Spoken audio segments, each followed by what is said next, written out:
Ciao Juventini of the world, my name is Giuseppe, welcome back on the channel. I hope you're enjoying a beautiful Saturday, waiting for match day 6 of Serie A to start again. And yes, we start immediately with Napoli versus Spezia. Napoli, after the 4-1 versus Liverpool, they will have to reconfirm themselves in Serie A this time. Spezia has never been a really easy team to beat for Napoli. Let's see if they will be able to do it, yes or no. Then there will be Milan, there will be also Inter. For us, Juventini, we have to wait until tomorrow, Juventus versus Salernitana. I already give you immediately a bold prediction. Juventus tomorrow wins 4-0 versus Salernitana. Yes, will you mock me? Probably. I take all responsibility on my prediction. We'll speak on that video about Fabio Miretti, Kevin De Bruyne, and the mysterious shirt. I will tell you all the truth about that, but also the words of Massimiliano Allegri that was not happy. He was angry. Today, in press conference, I saw finally again a Massimiliano Allegri with a lot of grinta that hopefully he can transmit to his people, but also with a really bad news about an Italian player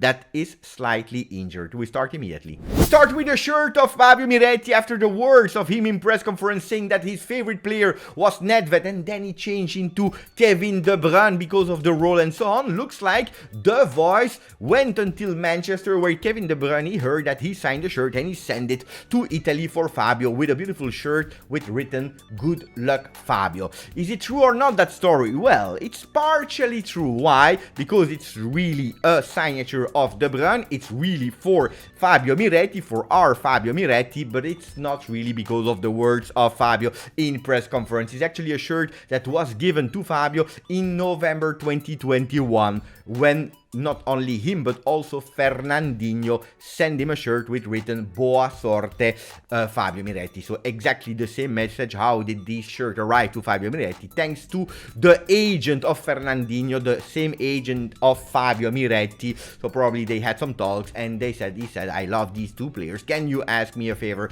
I don't know how or what, but anyway, it's an old story from these players to Fabio Miretti. It's true that he has in his collection, and the father of Fabio, he reposted it yesterday, the shirt with "Good luck, Fabio," from our friend Kevin De Bruyne, based in Belgium. Corriere dello Sport is telling you what I'm just explaining you. Scalda Napoli. It's Napoli that will do the warm-up of that match day 6 of Serie A. They play today versus Spezia. Attenzione, Osimhen is knocked out, also him injured. There will be Raspadori.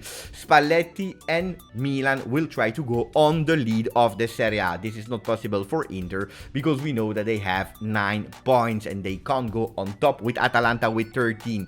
There will be other games. I told you, Inter versus Torino, Atalanta Cremonese, Sampdoria Milan, and so on, until the game of Juve Salernitana, and on Monday night, Empoli versus Roma. When I opened this morning Twitter, the first message that I saw was the one of Juventus actually speaking about the sponsor of the channel, One Football, because they said that now you can collect the Serie A moments in packs.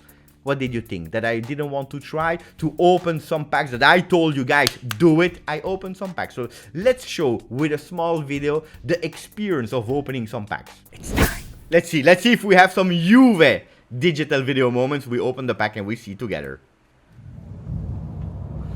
The intro kills me. It's totally crazy. I can't wait. Attenzione.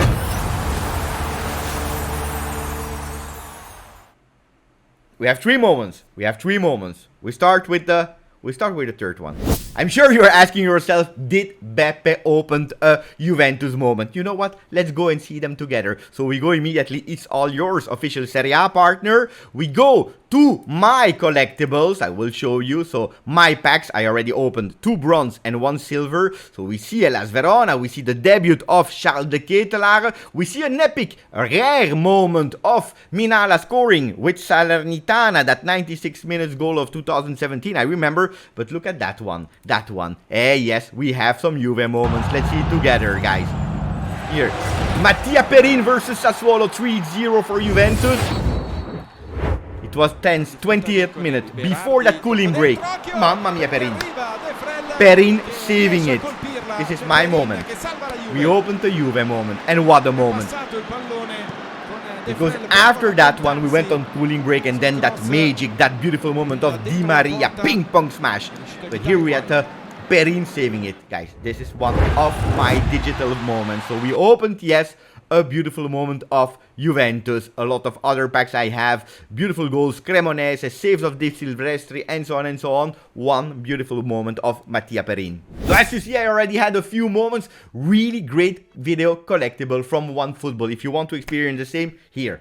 Link into the description, do it now because it's just simply amazing. We continue with Gazzetta dello Sport, who is speaking about Tonali that will extend or just extended with Milan. They are saying Amore Milan. We know that he's a Milan supporter. Like we have some guys that are also supporting Juve more and more and more, like Locatelli, like Miretti, like Fagioli, probably also Chiesa. Not 100% sure, but it looks like also him. Sneaky Juventino. But they are showing also another Juventino on Gazzetta dello Sport. They are speaking about John Elkann that in a double page of Gazzetta dello Sport gave an interview speaking a lot about Ferrari. So for the Formula 1 supporters, go and check it because it's super interesting. But of course, he also spoke about Juventus. He spoke about the fact that he is confident, more than believing, he's confident that Juventus can go back to winning the Serie A. He didn't say this year or in a really near future, but he is really confident about the team and the work that Allegri, an expert of Serie A that really has a deep knowledge of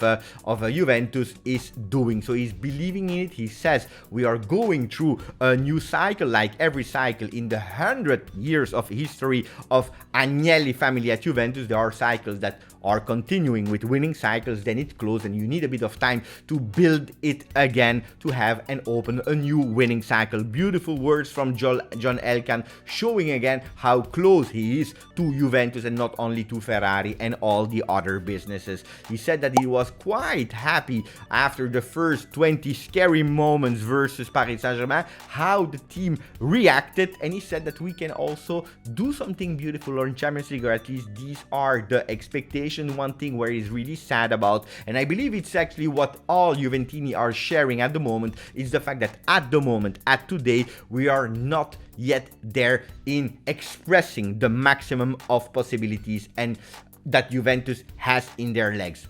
Means 95 minutes of football, going, running, grinta, scoring, not conceding, and so on and so on. And really sad about the injuries. He said what we will need is continuing to work and focus, but also a bit of luck, especially speaking about the injuries. Going into these injuries, we have to say that it's not only Juve that is targeted. Juve and Roma in Serie A are the most targeted by injuries, but also other teams. 35 days for a player from Atalanta, Gym City.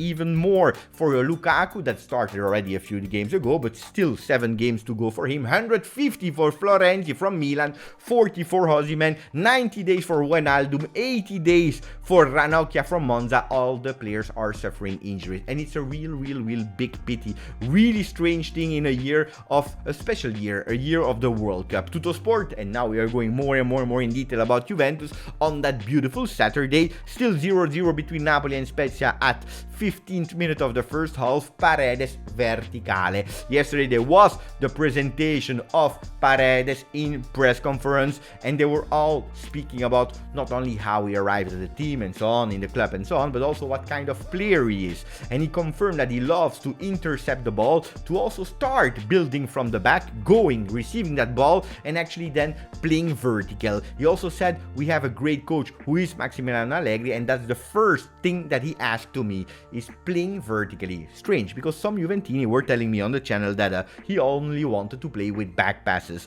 Looks like Paredes was confirming yesterday, it's not me, it's the coach that asked me play vertical. Something that we really needed, a real leader, a silent leader, someone that doesn't like to speak too much in press conference, but looks like he's a real leader. And maybe that leadership will bring us to extend one more year Di Maria, or convince him to stay one more year. Di Maria that at the moment, on the 10th of September, to be honest, we didn't really enjoy a lot. We saw versus Sassuolo and then some flashes of him. He will not be there tomorrow versus Salernitana, but will play versus Benfica.